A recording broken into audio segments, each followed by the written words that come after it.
안녕하세요. 스포츠 분석하는 픽스영입니다. 오늘은 12월 24일 V리그 국내 배구 2경기 프리뷰 시작하겠습니다. 첫 번째 경기는 대한항공 대 한국전력 경기입니다. 대한항공은 지난 경기에서 6연승을 질주 중이던 KB손해보험을 2대3으로 제압했는데 케이타를 앞세운 상대의 추격에 풀세트까지 가는 접전을 펼쳤지만 경기 마무리가 좋았습니다. 최근 믿기 어려운 공격 성공률을 보이는 링컨은 한 선수의 토스를 다득점으로 연결 중이고 정지석의 지원도 훌륭하였습니다.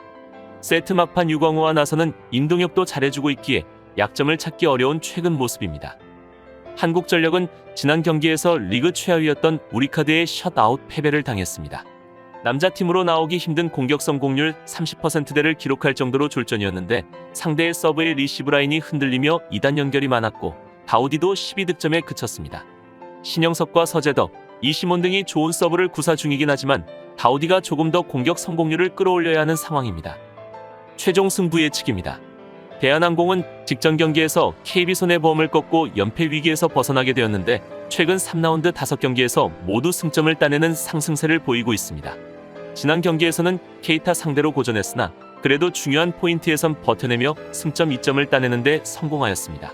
특히 개인적인 문제와는 별개로 정지석의 활약은 역시 대단한 모습인데 KB전에서도 공격 성공률 57.1%, 서브 에이스 2개, 리시브 22개를 기록하면서 공수에서 중심 역할을 하는 모습입니다.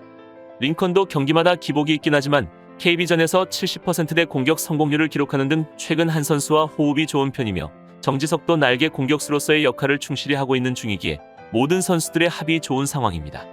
이에 맞서는 한국전력은 3라운드 들어 2승 2패를 기록 중인데 지난 21일 우리카드전에서는 0대3으로 패배를 당했습니다.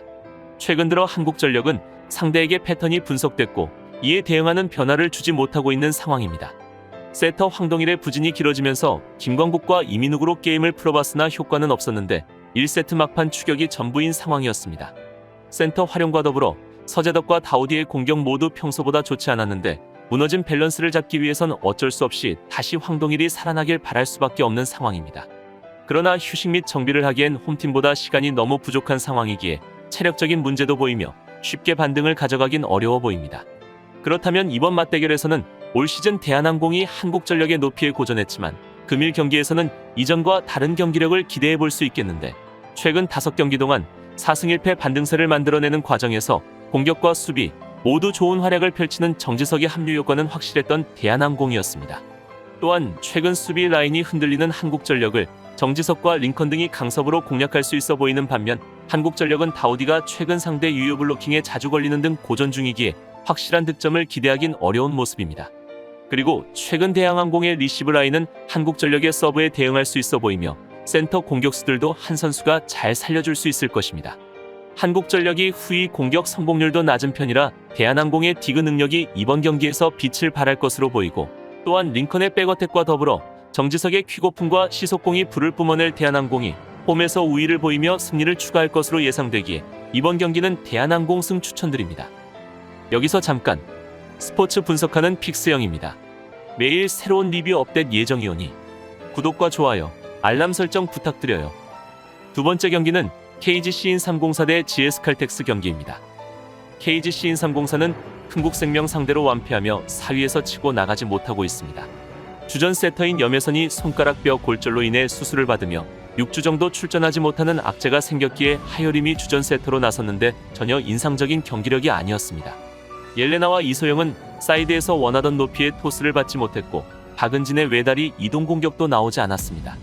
이소영이 슬럼프에 빠진 인삼공사로서는 부진이 길어질 것으로 예상됩니다. GS칼텍스는 지난 경기 도로공사 상대로 3대1로 패하여 2위 자리를 내주게 되었습니다. 같은 승점이고 세트 득실률에서 앞서 있지만 한 경기를 덜 치룬 도로공사보다 승수가 적기 때문입니다. 모마가 최근 김지원과 뛰는 코트에서 정적인 오픈 공격과 함께 자주 블로킹 벽에 걸리고 있고 유서연도 좋았던 폼이 아닌 모습입니다. 그래도 한수지를 비롯한 미들 블로커들이 제 몫을 하고 있고 강소희와 모마 등은 언제든 최고의 활약이 가능한 선수들입니다. 최종 승부 예측입니다. KGC-인삼공사는 지난 흥국생명 경기에서도 완패하였는데 2경기 연속 셧아웃 패배를 당하고 있어 무기력한 모습을 보이고 있습니다. 3라운드 들어 2승 2패로 주춤하고 있는데 2승은 페퍼와 IBK에게 거둔 걸 감안한다면 더 아쉬운 상황입니다. 지난 21일 흥국생명전 패배는 특히 뼈아팠는데 3세트 내내 이렇다 할 모습을 보여주지 못하여 이영택 감독도 팬들에게 미안하다고 할 정도였습니다.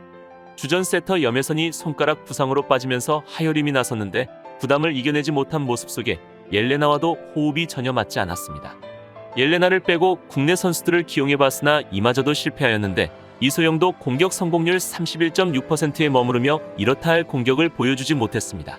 계속해서 이영택 감독이 이선우나 정호영 활용을 망설이면 이번 경기도 어려워질 수 있을 것입니다. 이에 맞서는 GS칼텍스는 확실히 높이가 낮아진 모습인데 지난 도로공사전에서 블로킹 6대 16으로 밀리면서 1대 3으로 역전패 당했습니다. 최근 모마가 높은 블로킹에 어려움을 느끼고 있지만 인삼공사는 그나마 도로공사보다는 블로킹이 낮은 편이라 살아날 가능성이 높을 것으로 보입니다. 또한 강소희가 다소 지친 기색이었기 때문에 휴식일도 4일로 적지 않았던 만큼 이번 경기에서는 좋은 경기력을 보여줄 것으로 예상됩니다. 인삼공사에게 1라운드에선 졌으나 2라운드에서 3대 0으로 패배를 서력했는데 이 경기에서도 흐름이 이어질 가능성이 높아 보입니다. 그렇다면 이번 맞대결에서도 GS칼텍스가 유리하게 경기를 가져갈 것으로 예상되는데 지난 맞대결에서 풀 전력의 인삼공사를 셧아웃 시켰던 만큼 경험이 적은 하요림 외에 가동할 다른 세터가 없는 인삼공사 상대로 강한 서브를 보이며 리시브 라인을 흔들어 놓을 GS칼텍스가 원정에서 원하는 결과를 얻을 것으로 보입니다. 반면 인삼공사의 용병 옐레나는 현재 득점 6위, 성공률 6위에 올라 있어 퇴출 문제로 복잡한 IBK를 제외한 6개 구단 용병들 중 최악의 성적을 보이고 있고 이소영도 2에서 3라운드 경기당 평균 득점이 1라운드 당시의 절반 수준으로 떨어져 있어 반등을 기대하긴 어려운 상황입니다. 따라서 금일 경기에서는 염혜선의 부상 이탈로 치명적인 부상 변수를 안게 된 인삼공사 상대로 오마와 강소희의 쌍포가 위력을 보일 GS칼텍스가 원정에서 완승을 거둘 것으로 예상되기에 이번 경기는 GS칼텍스 일반승 혹은 마엔승까지 추천드립니다. 이상으로 12월 24일 국내 배구 2경기 분석을 마치겠습니다. 내일도 새로운 리뷰로 찾아오겠습니다. 최종 분석 및 조합픽은 오픈 채팅방에서 무료로 공유해드리니 영상 하단의 고정 댓글 클릭해주세요.